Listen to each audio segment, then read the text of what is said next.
Olá, doutores, doutoras, amigos do A Priori. Iniciando mais um programa comigo, professor Alexandre Torido, diretamente do Estúdio Leste, aqui em Belo Horizonte. Temas do direito e hoje um tema muito legal, muito bacana, com dois especialistas. Acompanhe conosco, está no ar A Priori.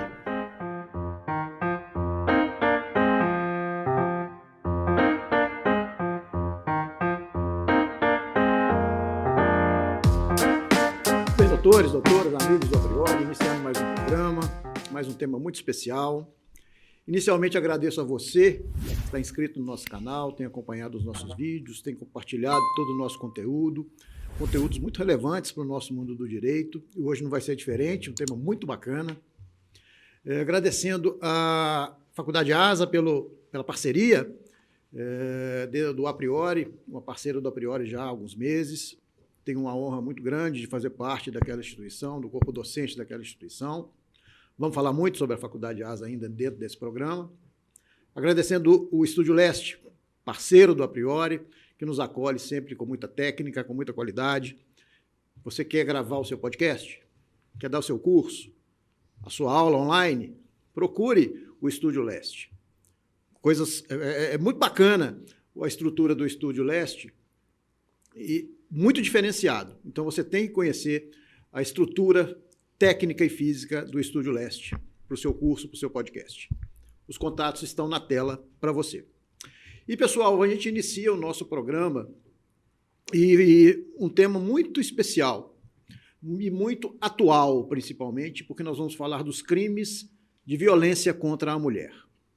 E a gente passa hoje um momento difícil, um momento complexo das relações entre as pessoas, muito também em face da pandemia, que aumentou muito o número de crimes e de violência contra a mulher. Vamos falar muito sobre a nova tipificação do crime psicológico contra a mulher, editada agora em 2021, e com dois especialistas ótimos especialistas da área do direito penal, dois convidados que me dá muito prazer em recebê-los. E o nosso primeiro convidado, em especial, é um ex-aluno da Faculdade ASA, um profissional que está fazendo sucesso na área criminal e que muito nos orgulha pela sua competência e pela sua trajetória.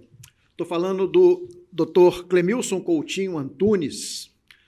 Professor Dr. Clemilson, muito obrigado por ter aceito o nosso convite. É uma honra recebê-lo. Professor Alexandre Torido, um prazer todo meu. É uma alegria imensa poder estar aqui, né, em uma tribuna que já passaram-se aqui vários profissionais de renome, profissionais de gabarito, e poder contribuir com um tema tão relevante sempre vai ser um prazer. Estarei sempre à disposição do programa. Muito obrigado, vai ser muito bom. O Clemilson, meu querido segundo convidado, ele foi aprovado no exame da OAB, ainda no 9º período da nossa querida Faculdade ASA, né, com quase 100% de aprovação na prova escrita.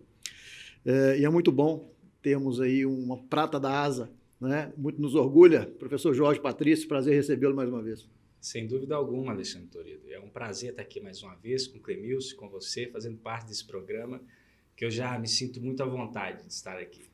Professor Jorge Patrício, doutor Clemilson, você já é o nosso sócio aqui do A Priori, quase fundador aqui do nosso programa, e é sempre muito bom quando ele está presente, a gente aprende bastante.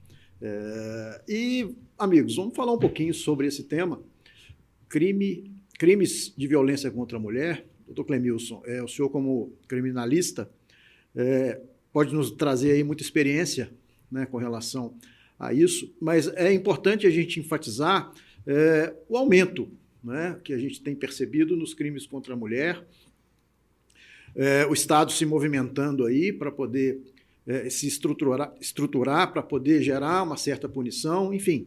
Vamos tratar desse assunto, que é um tema muito relevante. Sim, professor. Sabemos que em 2006 foi editada a Lei 11.340, que é a famosa Lei Maria da Penha, que foi um regulamento jurídico muito importante para as relações domésticas, familiares e afetivas no nosso país. Com o advento da Lei Maria da Penha, nós tivemos um considerável número redutor. Nós tivemos uma redução muito boa com relação aos crimes praticados contra a mulher, especialmente aquele ora definido como feminicídio. Nós estamos falando, foi em 2006, né? 2006, a edição 2006. Da lei. E, infelizmente, com o estado pandêmico, nós tivemos agora um regresso dessa condição favorável, em que nós tivemos, infelizmente, um aumento do número de feminicídios no nosso país.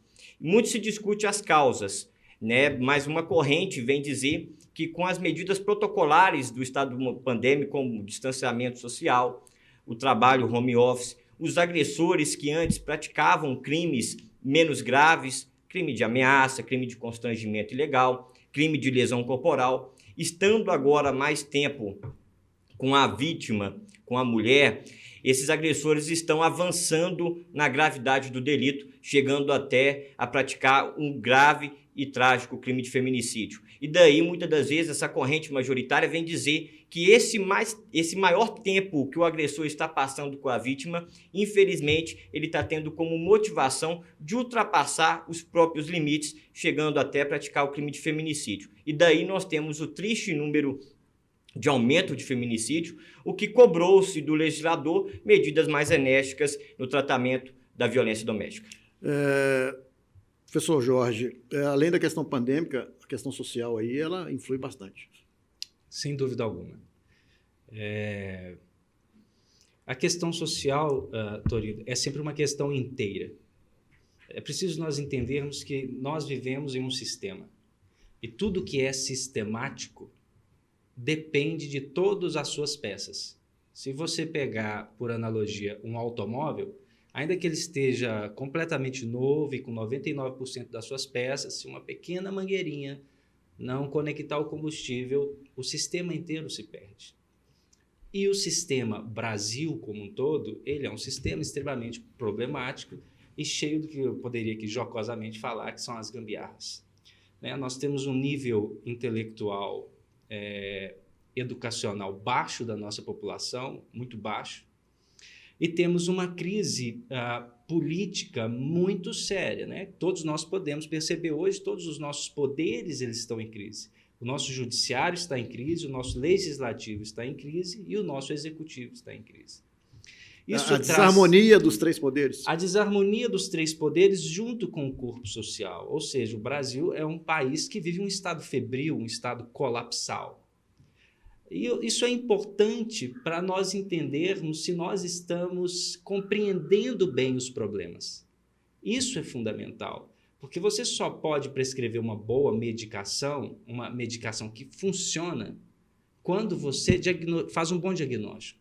Senão, a medicação que você prescreve, ela pode minimizar o problema a curto prazo, mas pode gerar um problema maior posteriormente. Bom, por que de toda essa introdução? A questão da violência da mulher, desde uma perspectiva, acho que sociológica, foi muito bem introduzida pelo nosso colega. Mas se nós falarmos de técnica jurídica, eu acho que nós precisaríamos, falando de direito penal, e eu estou aqui na condição de professor de direito penal, fazer uma pequena reconstrução. Todos nós sabemos que décadas atrás, os direitos eles eram concedidos ou retirados a partir do sexo da pessoa. Então, mulheres não poderiam votar, mulheres não poderiam acessar determinados cargos, mulheres não poderiam praticar determinados esportes, né? O que é isso? Isso é uma segregação a partir do sexo. Isso foi extremamente nocivo para os homens, para as mulheres, para a sociedade, porque nós perdemos o potencial da humanidade que nós encontramos quando nós nos reconhecemos como iguais. A Constituição de 1988 fez uma opção de trabalhar com princípios universalistas. E os nossos direitos na Constituição, todos eles têm essa dimensão universalista. Não é por outra razão que o artigo 5º diz que todos somos iguais. E não devemos nos descriminalizar. Depois disso, ainda vem no inciso 1º, conhecendo o Brasil como que é, e diz, homens e mulheres são iguais em direitos e obrigações. Então, eu não posso conceder um direito ou retirar um direito em razão do seu sexo. Essa lógica de universalização é basicamente o que o John Rawls chamava véu da ignorância. Eu devo conceder direitos sem saber quem eu serei depois desse momento. Se eu serei um homem, se eu serei mulher, se eu serei rico ou não. É a regra da universalização, que A psique humana sempre buscou isso. Foi o que Kant buscou, o que Hegel buscou, todos buscaram isso. Pois bem, o nosso Código Penal ele é um pouquinho anterior, ele é de 40. E nós tínhamos, basicamente, poucos crimes que tinham como sujeito passivo a mulher. Um deles era o crime de estupro, que foi, em tese, corrigido no ano de 2009 pela Lei 12.015, em que o estupro passa a ter como sujeito passivo alguém, que não é uma expressão despropositada, mas quando o direito penal, nos tipos penais, quer universalizar a tutela, ele diz alguém. Então, as pessoas que estão nos ouvindo, se você é verde, amarelo, branco, preto, pardo, se você é heterossexual, homossexual, alto, baixo, não importa as suas características externas. Quando o Código Penal diz que está tutelando alguém, ele está tutelando você, independentemente de qualquer característica externa que você tenha.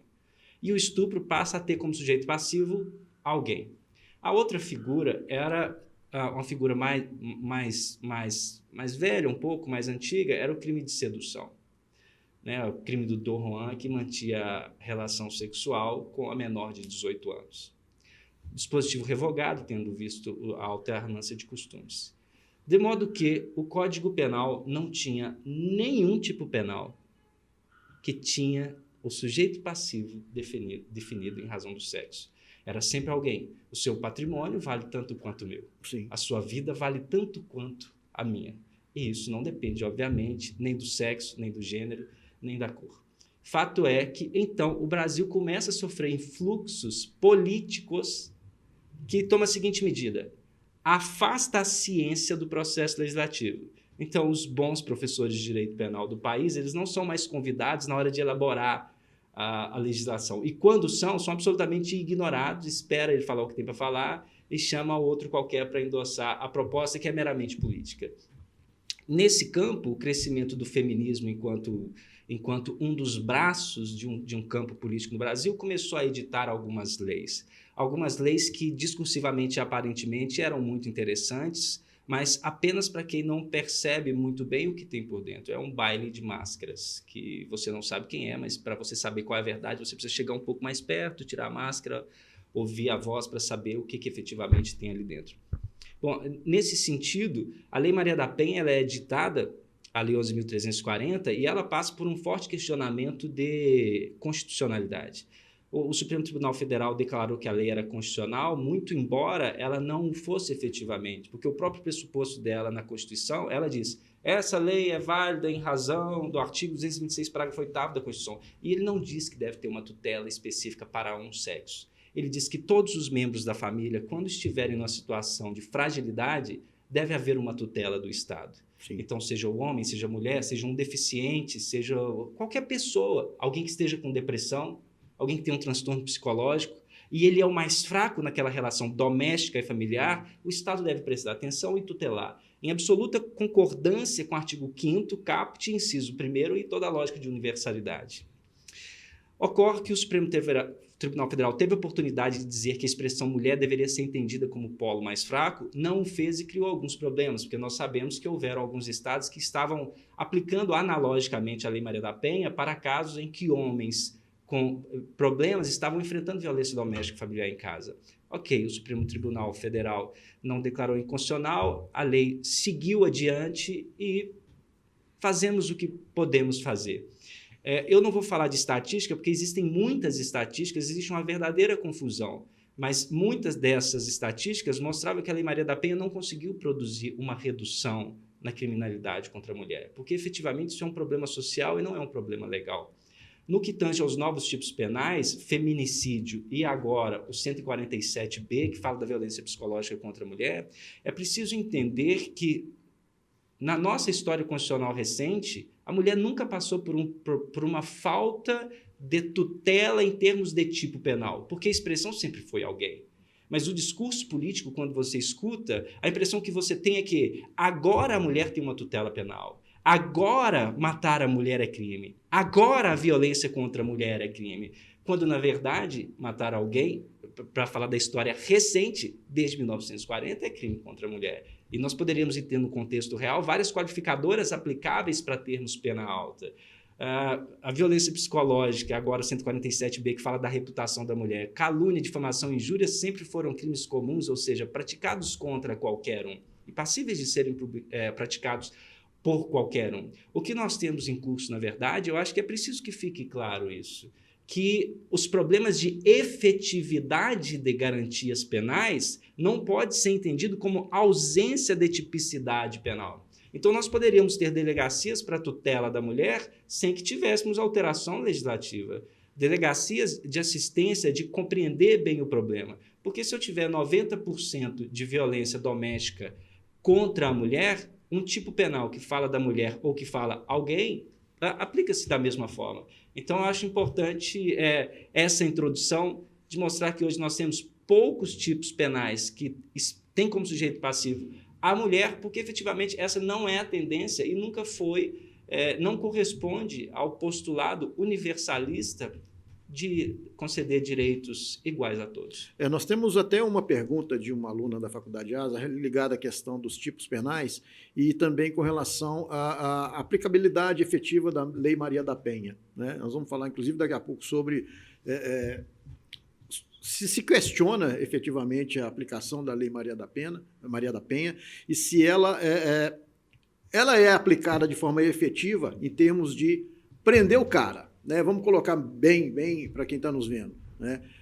Quem pratica um ato de violência contra a mulher, o que gera? Qual é a consequência, né? Mas nós temos essa pergunta, vai falar um pouquinho sobre os tipos penais e principalmente sobre a questão da efetividade da Lei Maria da Penha. Vamos ver qual é essa pergunta. Eu cumprimento as ilhas por licença dessa noite, meu querido professor Alexandre Torino. Meu nome é Bianca, sou estudante de Direito do 6º período da Faculdade ASA. A minha pergunta é a seguinte: com o fato da pandemia, é notório que a violência doméstica cresceu bastante, né? Então, eu gostaria de saber quais são os crimes tipificados no Código Penal referentes a esse tipo de violência. E, além disso, a Lei Maria da Penha, o que ela retrata sobre isso? O que ela traz de punição para o agressor ou de medidas protetivas para quem sofre desse tipo de agressão. Eu agradeço pela participação, cumprimentar a todos novamente e um grande abraço. Em primeiro lugar, Bianca, muito obrigado pela pergunta, uma pergunta de extrema relevância que está diretamente ligada ao tema em discussão. Pois bem, os principais tipos penais que nós temos hoje, eu não vou colocar só o Código Penal, porque eu quero citar um tipo penal específico que está fora, que está na legislação penal extravagante. Mas nós temos, como mais grave, seria o crime de feminicídio, previsto no artigo 121, parágrafo 2º, inciso 6 do Código Penal. Também nós temos o crime de lesão corporal praticado no ambiente doméstico, previsto no artigo 129, parágrafo 9º, e também temos agora, com o advento da Lei 14.188, o tipo penal da lesão corporal praticado em razão do sexo feminino, que é o 129, parágrafo 3º. Nós temos também, com a inserção da Lei 14.188, o crime de dano emocional à mulher, que está previsto no artigo 147b do Código Penal. Além, nós temos que acontece de maneira muito cotidiana o crime de ameaça, lá na forma do caput do 147, e também do constrangimento ilegal. Pois bem, quando a gente fala da efetividade, e aí já adentrando na segunda pergunta da Lei Maria da Penha, a gente tem que primeiro entender o contexto que aquela violência está inserida para que a gente veja as consequências. É ser disso que no artigo 22 da Lei Maria da Penha está inserido o rol de medidas protetivas que podem ser deferidas em favor da vítima quando ela está ameaçada no contexto de estar em perigo. Ela pode fazer esse requerimento e esse requerimento, demonstrada a justa causa, vai haver a concessão dessas medidas com o objetivo de não penalizar o suposto agressor, mas sim garantir uma mínima proteção à vítima. Pois bem, a efetividade da Lei Maria da Penha começa por aí de maneira mais material, quando a vítima, tendo necessidade, ela recebe a concessão de medidas protetivas. E há um contexto social em que as pessoas se discutem muito se a Lei Maria da Penha pode motivar uma prisão cautelar de um agressor. Pois bem, nós temos, e aí adentrando no tipo penal da legislação extravagante, da própria Lei Maria da Penha, o único crime lá inserido, que é o crime do artigo 24A, que é justamente quando, deferidas medidas protetivas em favor da vítima, o agressor insiste em descumprir, insiste em se aproximar, deixa de ter o afastamento do lar, como um exemplo. Nessa situação, além dele ter praticado uma conduta, então, a partir de 2018, tipificada como crime, ele também pode, para que as medidas protetivas sejam garantidas, isto é, para que a vítima esteja efetivamente protegida, ele pode sofrer a prisão preventiva, com o objetivo de, mais uma vez dizendo, não penalizá-lo, mas sim garantir a materialização das medidas protetivas, para trazer, enfim, segurança à vítima. Então, a Lei Maria da Penha... Essas medidas, desculpa interromper, essas medidas protetivas, só para o pessoal entender, na prática, o que são essas medidas preventivas? Nós temos uma sequência de hipóteses e a pergunta é extremamente relevante. A primeira e a mais comum, quando nós falamos de coabitação, é o afastamento imediato do agressor do lar conjugal, do lar do seu companheiro, do lar de sua família. Para que, tirando ele do seio familiar, ele estará, tecnicamente, com condições minimizadas de eventualmente reiterar a prática agressiva. Também temos o distanciamento mínimo, que é quando a autoridade judicial fixa uma distância mínima para que ele não possa aproximar-se da vítima, também com viés de protegê-la. Também nós temos a proibição dele manter qualquer meio de contato com a vítima. Sabemos que estamos vivendo em tempos tecnológicos. Ainda que virtualmente, ele pode estar tentando se aproximar da vítima. Então, mais uma medida de proteção. Também ele não pode ir em locais habituais da vítima, no local de trabalho, na escola que ela eventualmente esteja estudando, na faculdade, enfim, dentre outros exemplos. Essas são as principais medidas concedidas em favor das vítimas em casos rotineiros. É importante o senhor falar dessas medidas. Eu vou provocar o professor Jorge Patrício aqui. Eu gosto de provocá-lo, né, porque as opiniões dele sempre são interessantes. Medida protetiva. Qual a opinião do senhor com relação à eficácia dessas medidas preventivas? Elas efetivamente reduzem a possibilidade do cometimento do ato ou não? Qual a opinião do senhor com relação a isso? Que eu já vi que o senhor é um pouco crítico à Lei Maria da Penha, inclusive. Eu sou crítico a alguns pontos da Lei Maria da Penha. Perfeito. Isso é importante, porque se você pergunta para um engenheiro, fala assim, eu construí esse prédio com muita atenção. Ele só tem aquela ponta torta ali. Tá bom? Um engenheiro nunca vai dizer que tá bom. Ele vai dizer que o erro é um erro. Então, eu identifico pontos que são falhas na Lei Maria da Penha, mas existem pontos positivos. E um dos pontos positivos é exatamente a existência de algumas tutelas de urgência, né? Algumas medidas protetivas, tanto as de natureza penal como as de natureza civil. Então, eu acho que as medidas, algumas, são razoáveis e, como tudo na vida, podem ser bem empregadas ou podem ser mal empregadas. Sobre a sua pergunta, um ponto específico. Você me perguntou se elas funcionam, se elas reduzem a criminalidade. Eu quero colocar um ponto. Se a criminalidade contra a mulher sobe, qual é a resposta? Está vendo como é que é bom provocar? É preciso ficar claro uma coisa. Texto legal não resolve o problema social. Nós poderíamos ficar aqui horas falando sobre casos de insuficiência da Lei Maria da Penha, como da mulher que vai lá no Ministério Público e fala, solta meu marido, mas ele bateu na senhora, mas quem paga a comida é ele, eu tenho um morro de fome, solta ele aí, eu estou pedindo, por favor. O que isso evidencia para a gente? Que é muito raso, é muito superficial você tratar temas sociais extremamente complexos, que envolve economia, que envolve educação, que envolve consciência política, estrutura social, mercado de trabalho. Você pegar tudo isso e criar um texto de lei e achar que você consegue resolver problemas sociais com isso. Você efetivamente não consegue. A lei não resolve questão social. Não resolve questão social. Agora, tem outros pontos que uma lei mal feita ela pode gerar. E nós sabemos que a Lei Maria da Penha tem sido instrumentalizada não só por mulheres de má fé, que nós temos vídeos sobre isso. Parece que já virou um chavão popular. Eu vi um vídeo de uma senhora que ela bateu no rapaz, ela bateu nele. Ele fez assim para se defender, bateu na mão dela, ela, você me violentou, e começa a gritar, porque virou o chavão. Isso caiu na consciência social que eu tenho um trunfo na manga, eu tenho uma carta coringa. E qual é a carta coringa? Eu sou mulher e existe uma presunção a meu favor. Não bastasse isso, nós tivemos na ASA o evento de uma juíza que disse que sempre decide a favor da mulher, não importa o caso concreto. Quer dizer, perigoso isso. Não é só perigoso, como é ilegal. Isso é absolutamente inconstitucional. Eu não sei que tipo de processo penal é esse. Um processo que se dá sem contraditório ou, na pior das hipóteses, sem ampla defesa, não importa o que você diga, eu vou decidir contra você, simplesmente porque a outra parte é do sexo feminino. Quer dizer, nós estamos criando uma cultura no Brasil... Muito complexa essa análise. Muito complexa.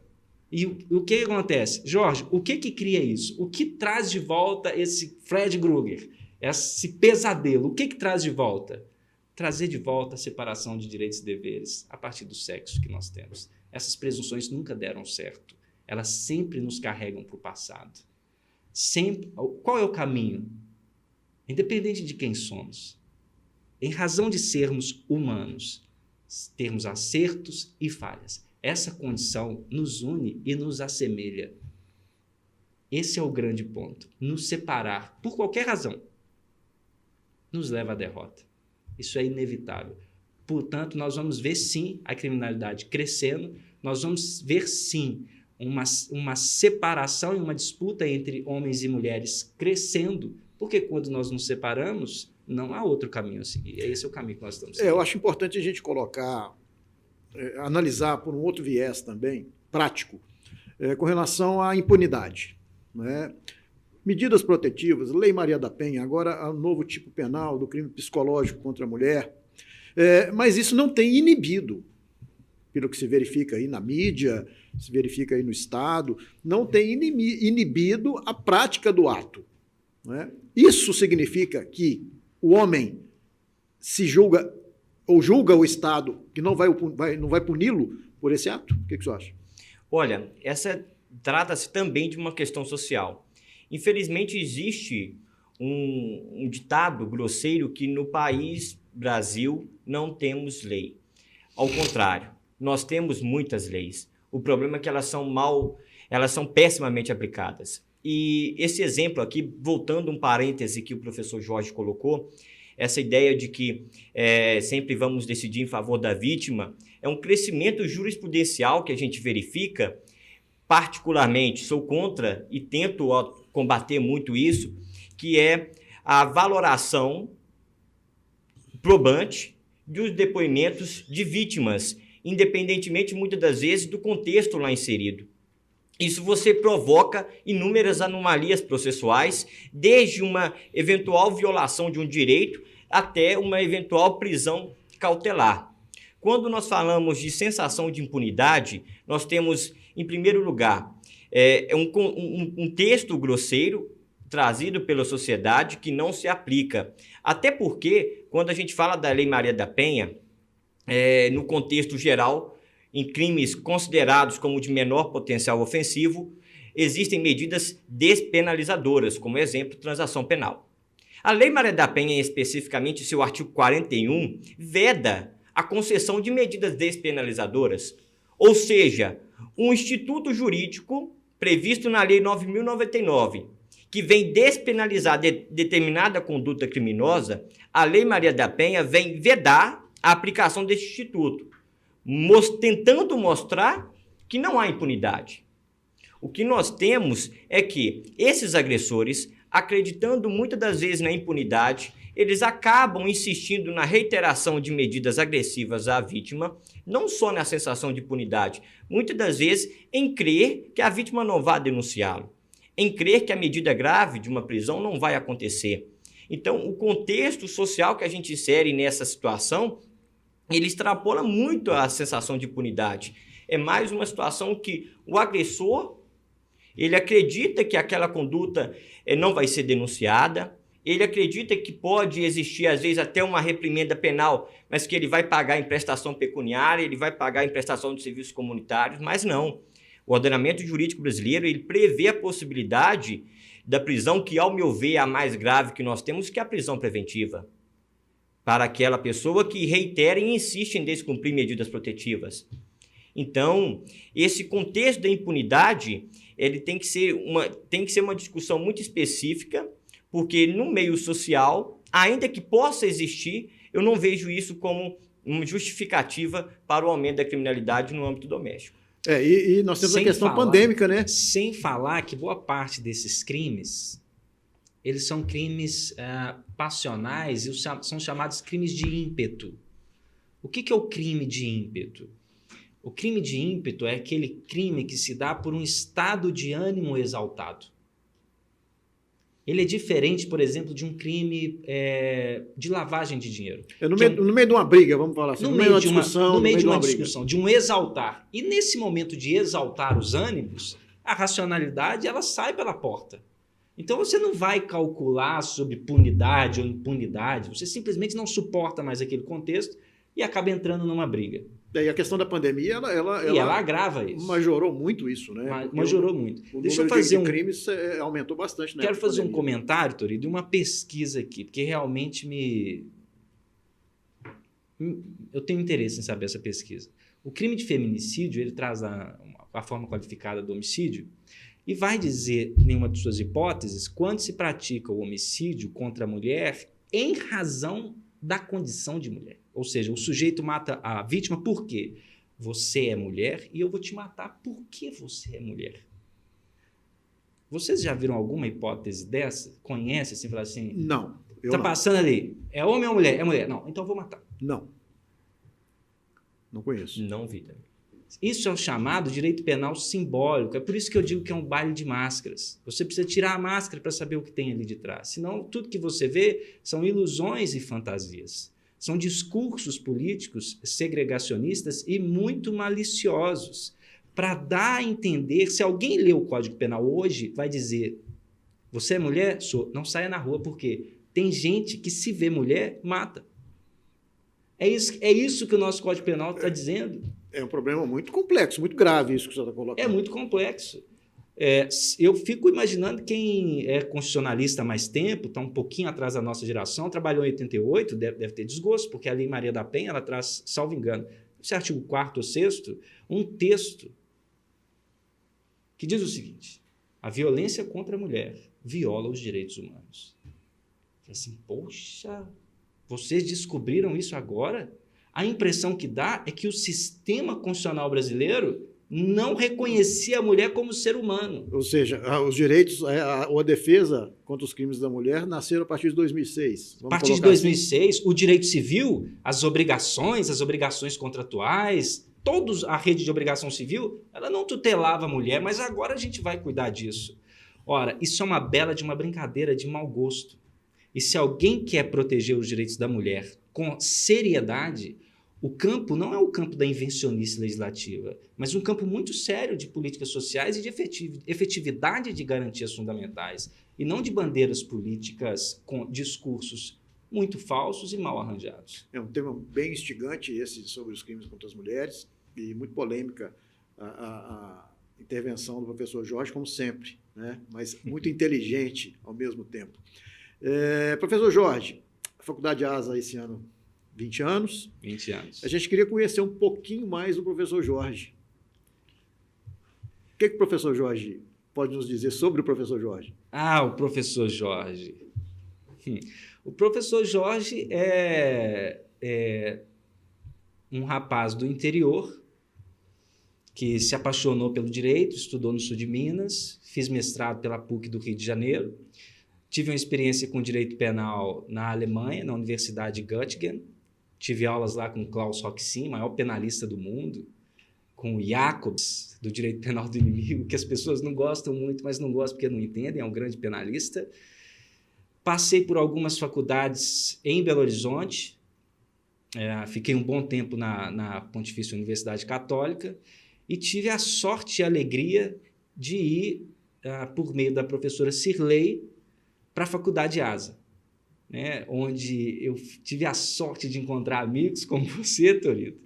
Você sabe que o nosso corpo docente lá é muito bacana, bom, muito bacana, é muito agradável, nossa coordenadora, nossa diretora, nossos alunos. Olha, para quem está assistindo agora, ó, 9º período, aprovado na OAB, com altíssima nota, uma boa desenvoltura na sua oratória, iniciando as suas atividades com senso crítico, que é muito bom. Sucesso na advocacia. Sucesso na advocacia é o perfil que todos nós trabalhamos o tempo inteiro. O senhor dá aula de direito penal para os períodos? Eu dou aula de direito penal para o 1º período, 2º período e 8º período com o direito penal 5. E também tributário no 10º período, tributário 2, estudando os tributos em espécie.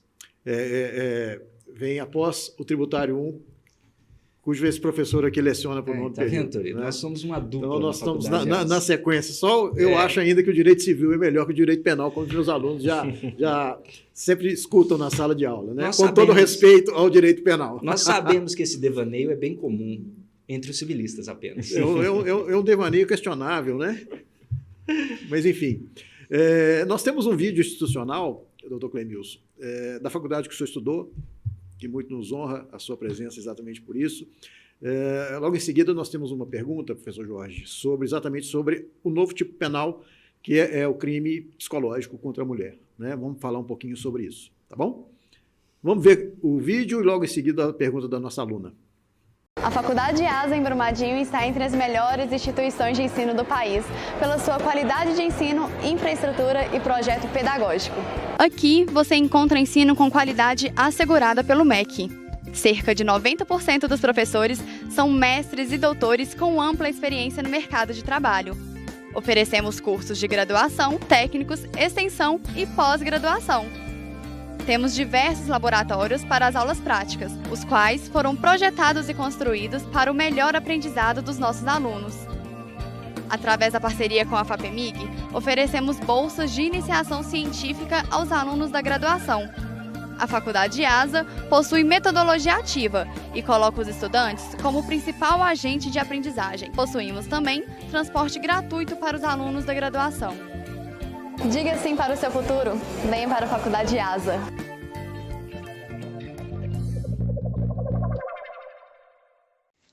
Bom, meu nome é Marina, eu estou cursando atualmente o 8º período de Direito da Faculdade ASA de Brumadinho. Gostaria de deixar o meu agradecimento ao professor Alexandre Torido pela oportunidade de estar aqui hoje e também gostaria de deixar uma pergunta. Bom, em 2021, foi editada a lei que introduziu no Código Penal o crime de violência psicológica contra a mulher. Gostaria de saber qual procedimento deve ser adotado pela mulher que sofre esse tipo de violência. No mais, é isso a minha pergunta. Muito obrigada pela atenção. Olá, Marina, obrigado pela pergunta. A sua pergunta é uma pergunta muito interessante e eu recomendo que na Faculdade ASA você também tome uma opinião e peça uma resposta ao professor Guilherme Bravo, que é o nosso professor de processo penal, já esteve aqui várias vezes. E dialogar o diálogo entre professores e alunos é muito importante. Então, não deixe de conversar com o seu professor de processo penal. Bem, mas o procedimento é o procedimento comum. Precisa entender que, em termos de procedimento, diferenças de detalhes de procedimentos, o direito penal, no que tange a parte de definição de crimes, nós poderíamos separá-lo em 3 níveis. Nós temos um grupo de crimes que são crimes mais gravosos. A Constituição definiu assim. Então, você tem os crimes hediondos, o tráfico, o terrorismo, tortura, o crime de racismo e também os crimes contra a ordem constitucional. Esse eu diria que é o grupo A da criminalidade mais gravosa. No outro extremo, nós temos a criminalidade menos gravosa, que seriam os chamados crimes de menor potencial ofensivo e também as contravenções penais, cujo procedimento se dá nos termos da Lei 9.099. E no meio, nós temos toda a criminalidade clássica e a chamada criminalidade comum, cujo procedimento segue exatamente o rito ordinário do Código de Processo Penal. No caso do artigo 147b, nós temos um crime de ação penal pública incondicionada. O que isso quer dizer? Basta que o Estado tome por qualquer meio conhecimento do fato para que ele instaure uma persecução penal.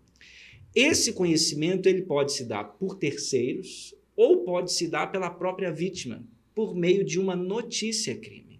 Então, você pode dar essa notícia-crime ao promotor de justiça? Pode. Ao policial? Pode. Ao delegado? Pode. Ao juiz? Pode. A partir daí, todo o processo ele fica a cargo do Estado.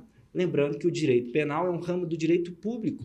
Então, o impulso processual não se dá pela parte, mas sim pelos próprios órgãos oficiais. Como regra, após a notícia-crime, abre-se um inquérito policial, faça a investigação, depois nós teremos aí oferecimento da denúncia, se fosse o caso, processo normal, audiência de instrução e julgamento e a sentença final. É um crime... Foi inserido agora foi editada agora a lei em 2021 sobre a questão psicológica do doutor Clemilson. E eu queria fazer uma pergunta para o senhor ligada à questão da mulher efetivamente que sofre a violência, sofre reiterada violência, mas se omite na divulgação, na informação, de mostrar para o Estado, olha, está acontecendo isso, né? O que acontece com essas mulheres que sofrem agressões, mas não vou dizer que é questão de omissão, não. É questão, às vezes, de não querer mesmo expor o parceiro a essas agressões por alguma situação.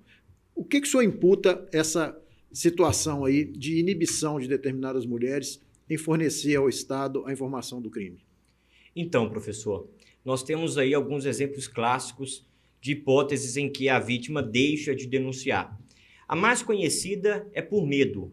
Medo de o agressor cumprir aquelas ameaças, medo de o agressor efetivamente praticar um crime mais grave, seja contra a sua pessoa, seja contra seus filhos, contra alguns outros familiares. Então, o medo, ele muitas das vezes desmotiva a vítima de denunciar. Nós temos uma segunda hipótese também, que muitas vítimas sentem-se em uma dependência financeira para com o agressor. A vítima pensa, se eu denunciá-lo, ele vai ficar preso e meus filhos vão passar fome, vou passar necessidade, vou ter dificuldade de comprar uma vestimenta, vou ter dificuldade de educar os meus filhos. Então, as vítimas, muitas vezes, com medo de perder, ou melhor dizendo, pela dependência, pela sensação de dependência financeira, elas acabam preferindo conviver com aquela situação de violência do que efetivamente denunciar para tentar cessar com aquele estado de violência doméstica.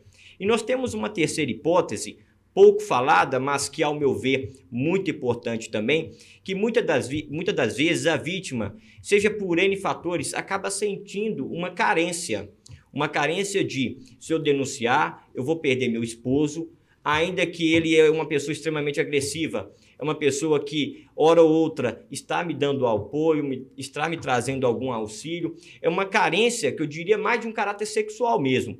Ela pensa que denunciando ela não vai conseguir um outro parceiro, ela não vai conseguir o outro companheiro, ainda que aquele seja extremamente violento, um péssimo, uma pessoa extremamente agressiva, ela tem a sensação de que não vai conseguir um outro relacionamento. Enfim, essas três hipóteses, ao meu ver, são as principais que acabam desmotivando. E nós temos uma quarta, que é a sensação que a vítima tem de impunidade. Ainda que nós temos aí amplamente veiculado, né, nos canais de mídia, o incentivo do próprio poder público de trazer novas modalidades de denúncia. Nós temos agora uma hipótese trazida pela Lei 14.188, que é uma situação que começou agora no estado pandêmico que estamos vivendo, que é a hipótese da letra X na palma da mão. É uma hipótese silenciosa em que, mais uma vez, é o Estado tentando demonstrar, olha, vítima, até de maneira silenciosa você pode denunciar. E várias hipóteses a vítima acaba deixando de denunciar, trazendo mais para esse consenso, quando a Lei 14.188, ela fala especialmente do símbolo vermelho na palma da mão, ela vem dizer, olha, vítima, pode denunciar, você merece proteção. Você merece ter sua integridade física, psicológica, sexual devidamente respeitadas. Você precisa de uma atenção. Então não precisa ter medo. Nós vamos te dar o apoio, nós vamos te dar proteção. Enfim, então o Estado ele tenta buscar medidas, e agora nós temos esse exemplo, para tentar desmotivar vítimas de não denunciarem. E são vários os fatores, como dito. Professor Jorge, achei interessante a fala do Dr. Clemilson com relação à vítima entender que não adianta ela fazer a ocorrência, porque o Estado não vai dar respaldo. Isso é um equívoco. Isso é um equívoco relativo. A mente humana nem sempre comete um equívoco absoluto. Às vezes ela troca as proporções. Mas ela efetivamente sabe que, por exemplo, diante de uma possibilidade de concretização de uma ameaça realizada, o Estado não pode fazer nada. Se alguém diz para o outro, ó, eu vou te matar, e você diz, eu vou te denunciar, qualquer penalista sabe que a ameaça é um crime pouco grave em termos de consequências penais. Subjetivo, e que, portanto, se o ameaçador desejar, o Estado não vai conseguir impedir. Ele vai matar a vítima. Então, qualquer mente mais ou menos atenta consegue entender isso. Então, quando a vítima tem esse receio, não é exatamente um engano. O Estado não vai conseguir te garantir e não vai dizer nada quando ele não conseguir. Ele só vai dizer, você teve uma má sorte. Mas querendo ou não, existem os remédios, né? A tipificação criminal, né? Questionável ou não, com relação a ser só da mulher, mas elas existem. Elas existem, elas podem funcionar. Eu entendo como uma peça entre várias peças do jogo. Se você for, qualquer pessoa que está nos ouvindo, vamos imaginar que tem um pai ou uma mãe nos ouvindo. Qual peça você daria para o seu filho? Sabedoria e discernimento para não entrar em relações doentias? Ou diria, pode entrar, não tem problema. Depois você tem o Código Penal e o Estado. Sim. Qual das duas peças você diria? Você entregaria ao seu filho? Se você ama, eu não tenho a menor sombra de dúvida que você sentaria, conversaria, daria uma boa educação, construiria pessoas emocionalmente seguras, capazes de perceber no cônjuge, homem ou mulher, se aquela pessoa tem ela pode te levar para um lugar bom, para um futuro melhor. Você não é razoável esperar de uma pessoa má e desequilibrada que ela vá te dar bom tratamento. Porque a convivência, ela traz conflitos. E pessoas que não têm a ferramenta da sabedoria não sabem lidar com isso. E nesse exato momento elas começam a flertar com a violência e com a agressão. Portanto, o que é muito importante é que as pessoas tenham consciência. E esse é um ponto, Torido, você me dá licença para falar sobre isso. Por que o cristianismo diz que não é saudável a sexualização precoce? Porque a paixão e o sexo, eles corrompem a compreensão, né? Não diz que o apaixonado é cego ou que a paixão é cega. Se você pega uma menina ou um rapaz que começa com 16, 17 anos a ter relação sexual com o seu parceiro, é quase impossível que você peça para ele que tenha racionalidade e uma boa visão para dizer, não, esse não é o meu bom parceiro. Né? Então, é muito bom que pessoas sejam bem construídas, tenham uma boa educação, não tenham pressa de encontrar o parceiro e saibam que o melhor parceiro é o melhor parceiro. E aí sim, você não vai precisar de Lei Maria da Penha, muito possivelmente não vai. Ah, mas pode ter um caso. Pode ter um caso, mas o correto é você buscar parceiros e parceiras saudáveis. Não é à toa que essa disputa entre homens e mulheres, ela está acontecendo exatamente na medida que os divórcios começam a subir. E por que o divórcio vai subir? Porque as pessoas não têm sabedoria para conviver. Existe uma dificuldade de estabelecer projetos conjuntos. E se você dá como remédio textos de direito penal, tutelas de Lei Maria da Penha, de urgência, obviamente que esses são remédios para contextos destruídos, dentro dos quais nós não podemos entrar, que nós devemos ficar longe. Então, qual é a propaganda do Estado que você vê? Você vê a propaganda, veja como o Estado é maldoso. É a propaganda do remédio que não funciona. A propaganda é, agora você está protegida. À toa, o que aconteceu? Os homens estão mais educados, mais polidos? Não, tem a Lei Maria da Penha. Uma lei vai resolver o meu contexto de vida? De modo algum irá. Amigos, infelizmente a gente chegou ao final do nosso bate-papo. Dr. Clemilson, foi uma honra recebê-lo. Muito obrigado por ter aceito o nosso convite. Nós temos muito orgulho do senhor, da carreira que o senhor está construindo, com base, com inteligência e com muito estudo. Muito orgulhoso o corpo docente da Faculdade ASA em vê-lo aí no sucesso na carreira. Eu queria que o senhor olhasse para aquela câmera lá e mandasse um recado para aquela mulher que sofre agressão. Primeiramente, eu quero agradecer mais uma vez pela oportunidade. É uma honra estar aqui com 2 grandes colegas, com 2 grandes professores. Bom, e o meu recado, a minha consideração final, em conclusão, é que a mulher, ela precisa denunciar, ela precisa correr atrás, ela precisa acreditar que deixar do jeito que está não vai melhorar a sua situação. Ao contrário, você estará sendo cúmplice de uma agressão rotineira que estará lá na frente destruindo a sua vida ou a vida de algum familiar. É preciso acreditar, é preciso correr atrás. Nós temos um ordenamento jurídico brasileiro que de fato é muito falho, mas é o que nós temos em termos jurídico. Por mais que o Estado não conseguirá te dar toda a proteção, o mínimo ele pode lhe oferecer.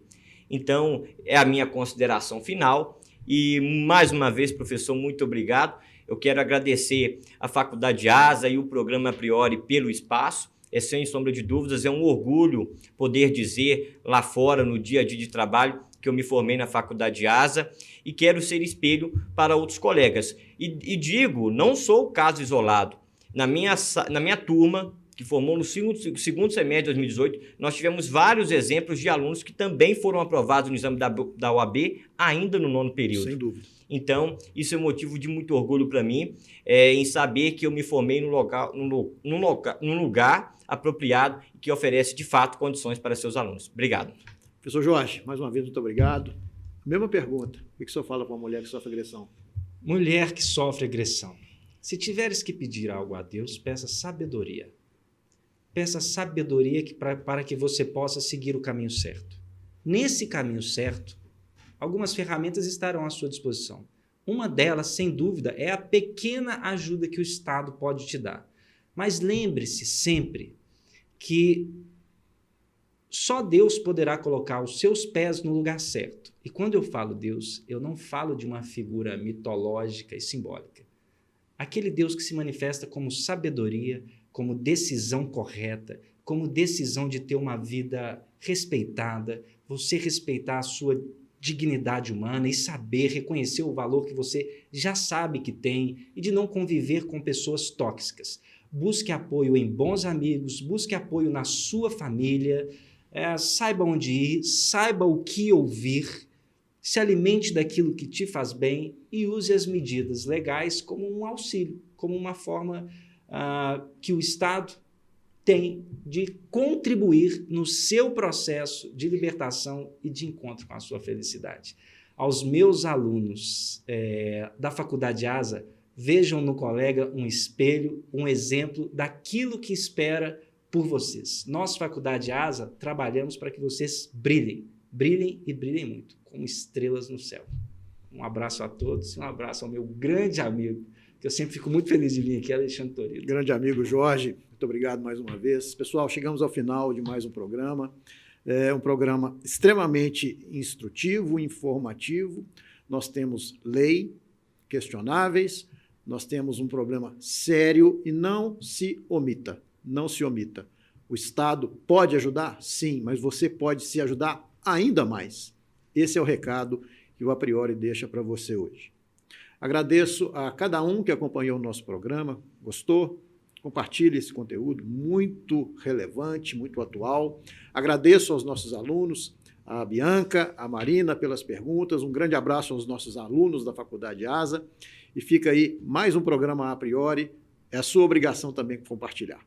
Muito obrigado mais uma vez. Não percam os próximos programas. Coisas boas vão vir pela frente. E Faculdade ASA, invista no seu futuro. Um grande abraço, até a próxima.